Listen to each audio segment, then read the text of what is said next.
The 850th edition of the MMA Gambling Podcast on the Sports Gambling Podcast Network is brought to you by Underdog. Get up to $1,000 deposit match when you sign up at UnderdogFantasy.com using promo code MMASGPN.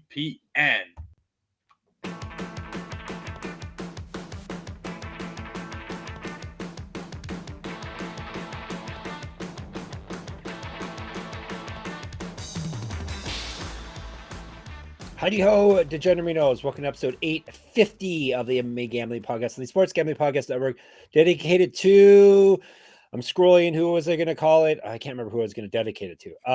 Let me see. Here we go. Southern T, who told us that that Wetzel guy in PFL, he's wearing some Dragon Ball Z thing on his face. So there you go. We got some cool fans, let me tell you. Thanks for coming to the show, ladies and gentlemen. I am not cool either. I'm Kaiser Del Busto, Jeff Fox. That's who I am. And as you can see, this is a UFC episode. It's UFC Fight Night. No, it's UFC Sport Wash 3, I think it is, because we've had 2 in Saudi Arabia. Now we have 1 in Azerbaijan. So they're the only regions I'm going to say. Can't possibly be the only reasons that they're doing that. No. But yeah, we're in Azerbaijan. We're not actually there, but that's where the event is. UFC Fight Night. Hill versus Roundtree, of course, is what the event is called.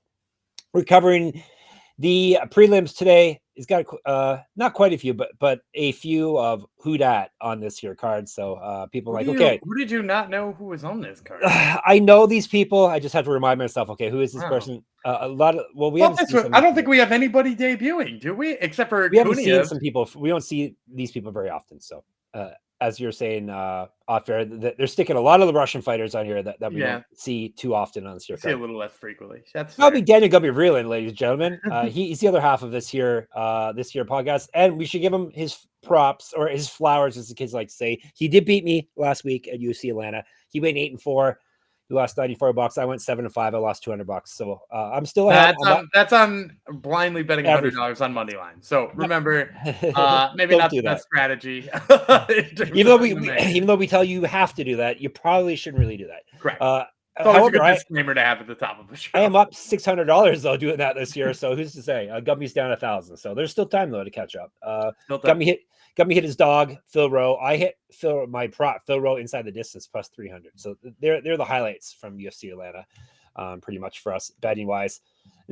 Not our greatest performance, but we had some strong weeks leading up to that. And maybe this week will be a strong week. What are your thoughts on the prelim portion of this card, either in terms of matchups, in terms of odds, in terms of all of it? It's interesting because there's like some wide odds, and then I'm like, but is that a wide odd fight? And there's some weird matchmaking. There's some good matchmaking, I think. So it's I've run the whole gauntlet of different feelings. It's a lot of weirdness. It's okay. There you go. That could be our title. A lot of weirdness. That fits most of our episodes. So that is perfect. All right. Before we get into the weirdness, let me remind you, or perhaps you don't know, our college football team previews are back on the College Experience. Colby Dent and Money Line Mac preview every FBS college football team, and you don't want to miss it. It's one of our highlights of the sports calendar at Sports Gambling Podcast Network. So check out the College Experience. Hundreds and hundreds of college football previews they do there. All right, let's get over to, what did we say we're going to call it? A whole bunch of weirdness? Yes, I think it's, but UFC Baku, I think it's their official Yeah, okay. Which I always want to call Daku for some reason. But yes, it is Baku. Let me give you the details on it in case you want to watch, just in case. It's going down Saturday as per usual. Baku, Azerbaijan. Look it up on a map if you want. Saturday, 12 noon Eastern time is the start time for the prelims. That's what we're going to cover. Prelims, ESPN, main card, ABC. The Baku Crystal Hall in Baku, Azerbaijan. 12 fights. We're splitting it down. Actually, the prelims and the main card are split perfectly 6-6. So we're starting with a heavyweight bout, which means this must be a horrendous fight, because why would they ever have a heavyweight bout? It's perfect in every way. It is. It should be on the main card. It should be a co-main event, but it is. Mohammed Usman, the family could be seeing the rise of their fortunes here. So Mohammed Usman, he is from Nigeria. I don't know why I'm pausing, but that's where he's from. Hamdy Abdelwahab, he is from Turkey, I believe, right? No, yes, no, Egypt. I'm sorry, Egypt. 3 5-minute rounds, 265 or so. Let's tell you about Usman first. He's the Motor, of course, the most fitting nickname in the sport. One of my favorites, the Motor versus the Hammer. The Motor is 10-4, 4 knockouts, 2 submissions. He's been submitted once. That makes him durable, especially at heavyweight. That's impressive. 3-2 in the UFC. He has lost 2 straight. Before that, he won 3 straight. He went 2-0 on the Ultimate Fighter and won his season. 0-1 in PFL, 7 inches of reach over Abdelwahab, 4 years younger. He's been outstruck in the UFC by 1 strike per minute, plus 142. The Hammer, 6-0 with 1 no contest, 5 knockouts, 1-0 with 1 no contest in the UFC. He did win his last test. The no contest stems from a drug test for some real drugs, like with some real drugs with some like weird fancy names. You know the kind. So he was out of action for quite a while for that. He wrestled in the Olympics for Egypt. He, based on their last weigh-ins, 25 pounds heavier than Usman. Better striking stats, better grappling stats. He's been outstruck, but less than Usman has. He's been outstruck by 0.47 strikes per minute, minus 160. A little closer in line than I would have expected, but maybe I'm off here. Let's see what Gumby thinks. So I'm going to go with Hamdy Abdelwahab, but I don't actually think this line is all that wrong. Hamdy's got his own issues in terms of like closing the distance. And when you talk about the difference in reach that Usman's got here, like I think that's why you're seeing this line as close as it is. But outside of that, like I like Hamdy in this fight, just because I think, ironically, because I think he's got a better motor. No, yeah, he's a motorized hammer. Yeah, I mean, like, just Muhammad Usman does sort of trail off towards the end of fights, and on top of that, too, like when you watch Muhammad Usman sort of like overextend himself on strikes, because like I said, the reach could be a problem, but also he like kind of swings long anyway. I could see him getting countered really bad. Like Thomas Peterson countered Usman pretty easily in his last fight. In Hamdy is not. He's not maybe the sharpest striker, but he is kind of like quick with his hands, and he's sharp on the inside. So maybe he moves inside the range and makes Usman miss long or hit with arm punches instead, and lights him up on the inside. I also just think he could wrestle if he wanted to. Sometimes he chooses not to, inexplicably, and it's like a really hard fight to watch. But yeah, I'm gonna take Hamdy Abdelwahab, and before I watch you back me up and also take Hamdy. Yep. I'm gonna play a little guess the odds game with you. How about this? Okay. Yes. What do you think the sloppy fatties over on the 2.5 rounds here is? Oh, I was gonna say it should be high, but Abdelwahab finishes pretty much everyone. I'm gonna guess it's plus 200. It's minus 260 that it's going to really go higher. Yeah. People are in on this. Yeah, they know about these sloppy. People know sloppy fatties overs is a thing again. Ooh, yeah, not good. That sucks. Actually, that sucks because I thought we might be able to sneak one in on that, but nope. I'm taking Hamdy as well. I thought the same exact thing, by the way. As I looked it up, being like that might be my prop of the week, and then it was like negative 260, and I was like, nope. Yeah, just please wrestle. All right, don't play around on the feet. Just wrestle. All right. This guy doesn't have a motor. Take him down and grind him out. All right. So yeah, we're both taking Hamdy in this fight. But yeah, like Gumby said, he doesn't always want to wrestle because that's what wrestlers like to do. The wrestlers like to and think, that's why I can hit now. Be nowhere near my lock. Is because like the odd line seems good, and you'd be like, oh, maybe I'll take that money on. But then you're like, but what if he fights like an idiot? And he might just do that. It hasn't caught up with him yet, but maybe it'll have to catch up with him for him to stop doing it. Who's to say, right? We're going way down now to flyweights. Tagir Ulanbekov, he is from Russia. Azat Maksum, he is from I just looked it up. Kazakhstan. Right. Yep. Let's break her down by telling you about Kazakh first.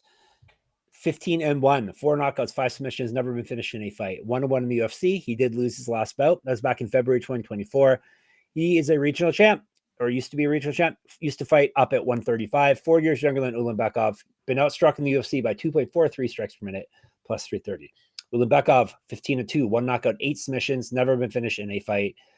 4-1 in the UFC. He's won 2 straight, both via submission. He's not lost since March 2022. He's got multiple regional championships on his mantle. Correct. Get our merch, sportsgamblingpodcast.com/store. He's fought at 135, 2013 pro MMA debut. He's a Sambo world champion.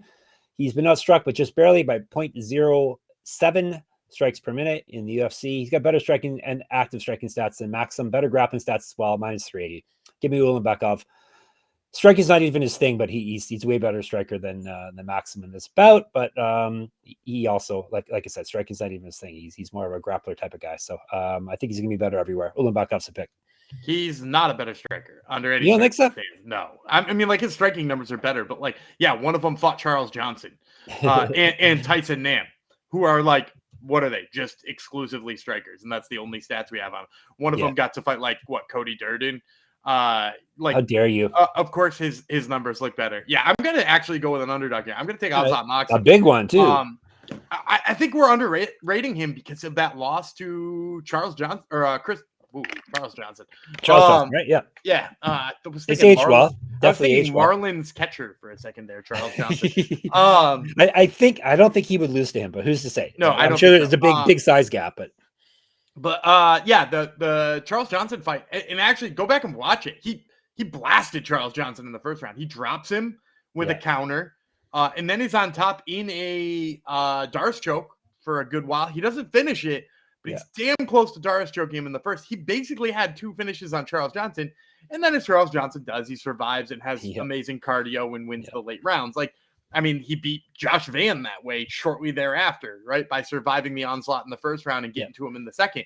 And so, like, first of all, I love that. Second of all, you know, like, as you mentioned, Ulanbekov is a guy who pretty much only finishes people on the mat. He pretty much only has a sub game. And I don't even think he's a better wrestler than Azat Maksum. You know, we watched him kind of get bodied by Tim Elliott in that fight, right? Like, he didn't get a ton of takedowns there, or didn't have a ton of control against Tim Elliott. Now he's up against a guy who does a lot of that wrestling on his own anyway. I think Maksum forces him to strike. He could beat him up on the feet. And actually, I think he could get takedowns himself. So give me Azat Maksum here as kind of a big underdog.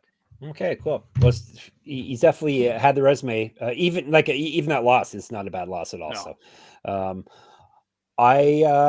especially at these odds, probably worth a stab here on the Kazakh. All right, before we dive into some more plays, let me tell you about what are we talking about first here. We're talking about Circa's Ultimate Fantasy Football Giveaway. Circa Resort and Casino in Las Vegas is giving away the Ultimate Fantasy Football Experience for a 12-person league to draft in Vegas and be treated like VIPs for their stay. And all of our listeners are VIPs for sure. What do you get with that? You get a limo ride from the airport, a $5,000 tab for a stadium swim, and a hotel stay for you and your 11 league mates. Plus, you can always get 15% off at all the Circa properties with promo code SGP15.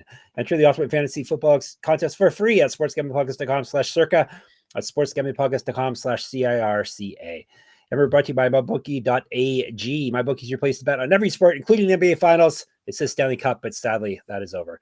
MyBookie accepts customers for a ton of locations, easy deposit, and lightning fast payouts using crypto. Obviously, all these UFC lines we are talking about today will be up at mybookie.ag. When you do head over there, make sure you use our code MMASGPN. That way you get 100% deposit match up to $1,000. Terms and conditions apply. That's mybookie.ag, promo code MMASGPN. I really wish you would make your picks first for every fight, because a lot of times you convince you. You were like, oh yeah, talk me into dogs. Maksum is good. I'm also kind of a hater on Ulanbekov. I don't think he's as good as even his record says.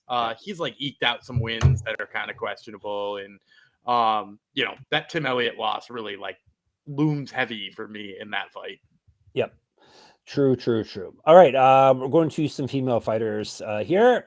They are at bantamweight. Irina Alekseeva. I always want to call her something different, but she's Irina Alekseeva. She's from Russia. Klaudia Syguła from Poland. 3 5-minute rounds. Yes, both these ladies are in the UFC. Seems like we haven't seen them fight. We haven't seen Alekseeva for a long time. We'll tell you about Syguła first, though. She's 6-2, 2 knockouts, 1 submission, knocked out once, submitted once. 0-1 in the UFC. Before that, she won 6 straight fights. She did get TKO'd in her lone UFC bout. Used to fight up at 145. 1-0 in custom fighting. I don't know what kind of custom fights they have in Poland, but I'm sure something. It was, I can tell you exactly what it was. It was like MMA with like no more than 10 seconds in the clinch or 30 seconds on the ground. Oh, okay. That is custom, isn't it? Yeah. Not that much fun, though. I was hoping like it had to do with piranhas at the very least, but no. 1-0 bare knuckle MMA. 2 inches reach over Alekseeva, 8 years younger. She got outstruck in her debut by 4.11 strikes from it. That will catch you a loss. Catch an L every day with that one. Plus 220. Who's she fight again? I think it might have been Melissa Mullins. Okay, was it short notice, or do you remember?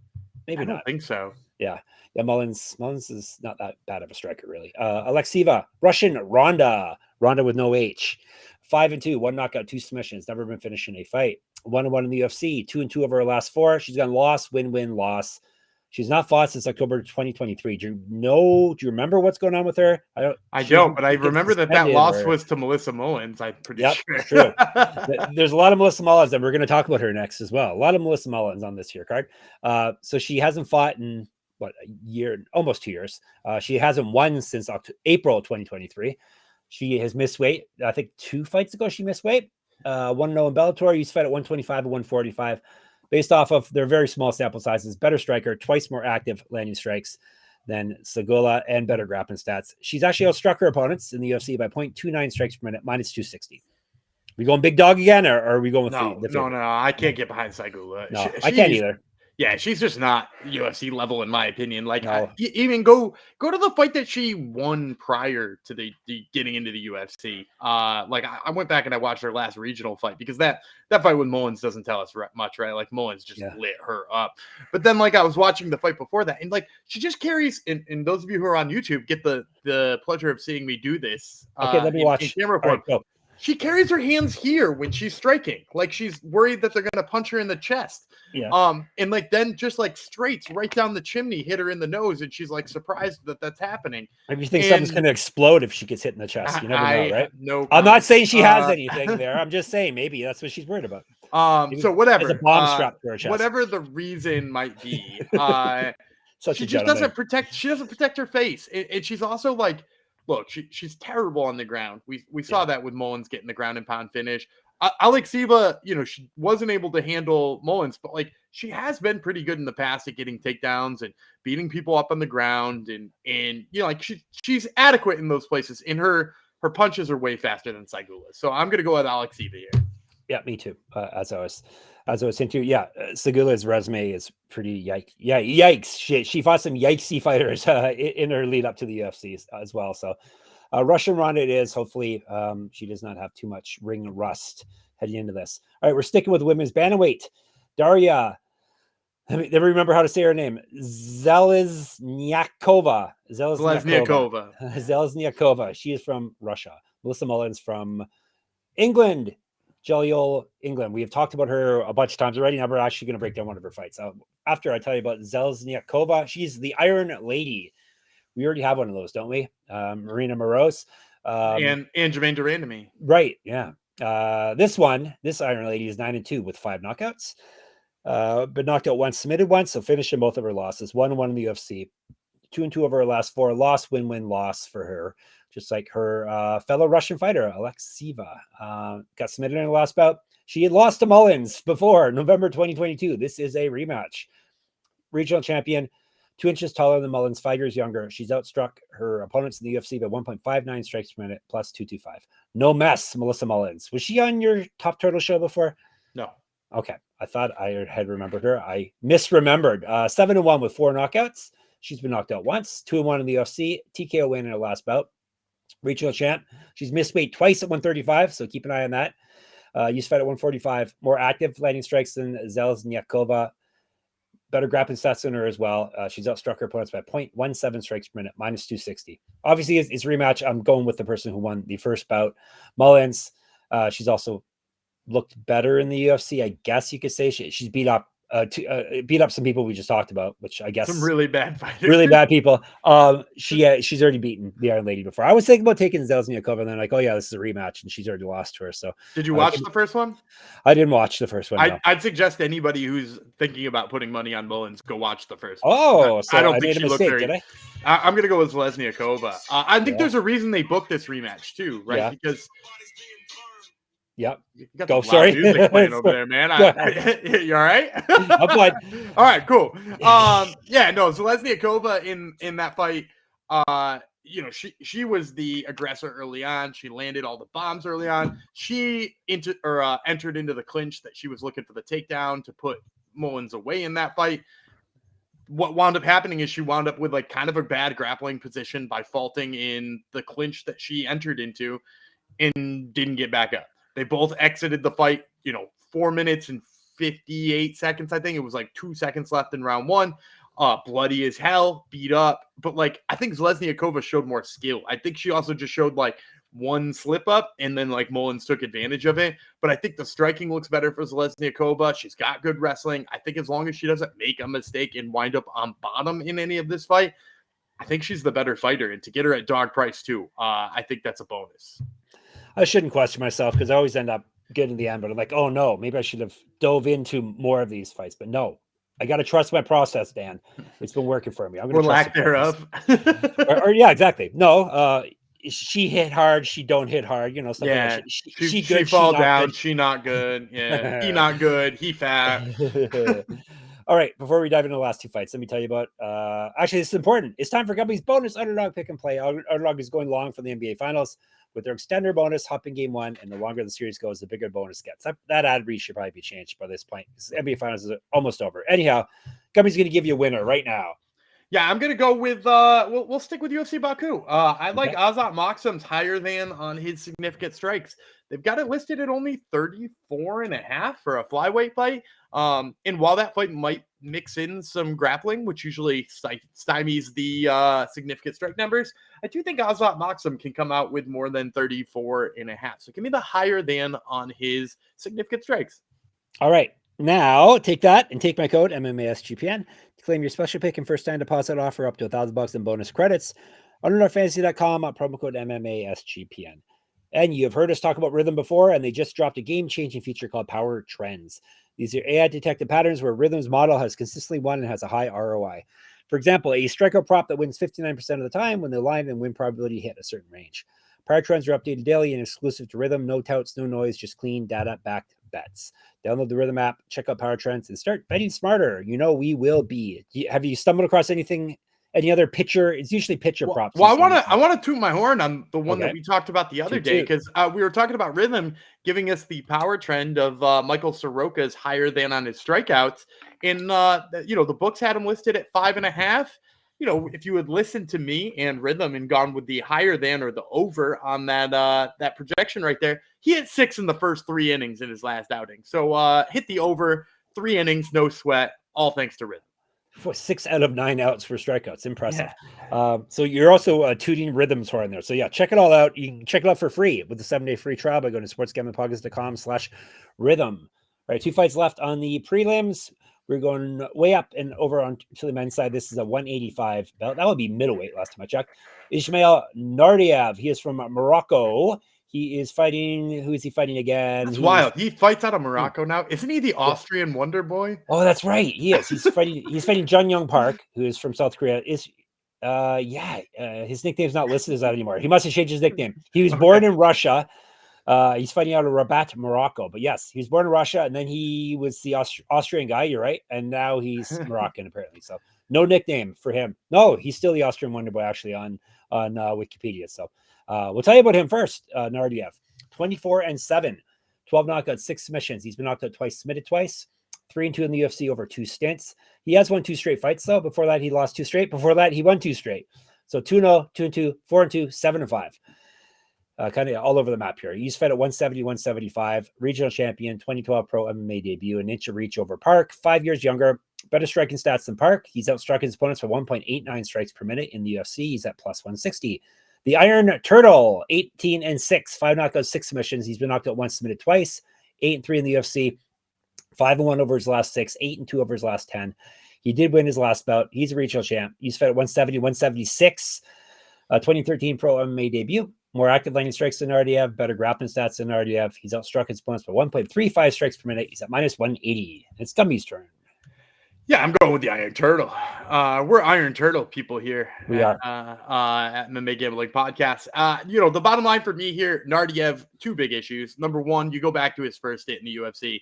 He had a lot of trouble with wrestlers, a lot of trouble with people who like to mix it up in the clinch. And maybe that's not the first thing the Iron Turtle goes to sometimes, but he is a pretty darn good wrestler. And I mean, he rattled off 3 straight rear naked choke victories way back when. So I think his ground game is a lot better than Naurdiev. And then when you add in the fact too that Naurdiev just seems to fade quite a bit after the first round. He's sharp early on in those fights, but he does seem to lose a lot of gas. And Jung Young Park is almost the opposite. Somehow that dude looks like he's got more energy in the second and third round than he did in the first. And I don't know if that's just like getting comfortable in his fight or whatever it is, but like, man, is he good. And then, he went in there and he mixed it up with Brad Tavares, which is, kind of an underrated, tough opponent in there. So yeah, I'm going to take Iron Turtle here. I was really thinking about Naurdiev, but I am an Iron Turtle fan, as Gumby said. And yeah, as he said, the grappling should be the deciding factor. But also, like you said, he can swing it on the feet if need be. So he's an Iron Turtle. He can do it all. All right, we're both in on the Turtle Man, and we're going to our main event of the prelims. What's his name again? Seokhyeon Ko. Is that his name? Seokhyeon Ko. Seokhyeon Ko. Sorry, Jong. Oban Elliott. Seokhyeon Ko is from South Korea. Oban Elliott is from Wales. 170 is what they're fighting at. Ko is 11-2. Nickname is Knockout, or nickname is KO. So no, it's Korean Tyson. Is it? Yeah, he's Korean Tyson. He's Korean Tyson. I'm telling you. This is somewhere. Korean Tyson is 11-2 with 6 knockouts. He's been knocked out twice. This is his UFC debut. He's won 4 straight and 10 of 11. 1-0 in Contender Series. Regional champ. Used to fight.